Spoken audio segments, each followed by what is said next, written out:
আসসালামু আলাইকুম। আজকে সকাল সকাল এখানে কফি বানিয়ে নিলাম। এখানে গরম পানি দিয়ে কফিটা ভালো করে বানিয়ে নিলাম।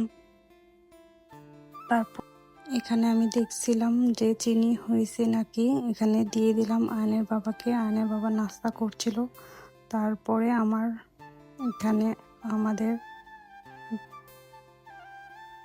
আয়নের বড় বাবা আসছিল, এখানে কতগুলো গিফট দিছিল আয়নকে, তাই রাখছিলাম এখানে।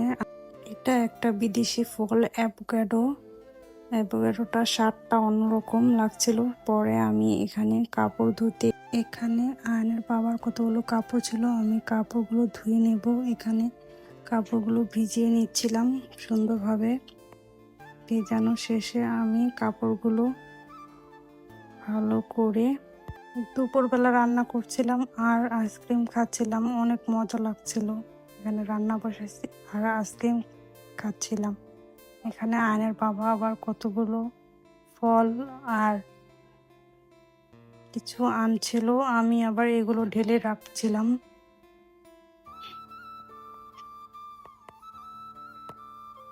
আয়নের বাবা আবার কফি খাবে, তাই গরম পানি করে নিলাম কফি। আর এখানে ফল আনছিল, তাই সেই ফলটা কেটে দিলাম। এখানে আনারটা কাটলাম, দেখি কি আনারটা পুরো ভেতরে সাদা করলাম। খেতে আবার মিষ্টি ছিল, মজাই লাগছিল।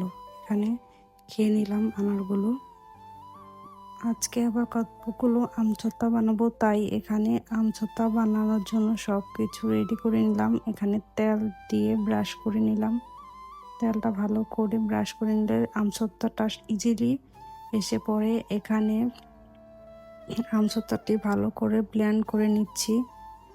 ব্লেন্ড করানো শেষে আমি ঢেলে ভালো করে স্প্রেড করে নিয়েছি। এখানে নেওয়া শেষে এই যে দেখুন আমার আমচত্তার ফাইনাল লুক। এখানে রোদে দিয়ে দিলাম আমচত্তাগুলো সব।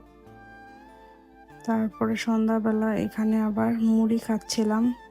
রাতে আবার সবাই মিলেমিশে এখানে হালিম খাচ্ছিলাম আর নান রুটি। অনেক মজা ছিল এই হালিমটা, অনেক মজা করে খেলাম আমরা সবাই একসাথে। আজকে এই পর্যন্ত। আল্লাহ হাফেজ। আসসালামু আলাইকুম।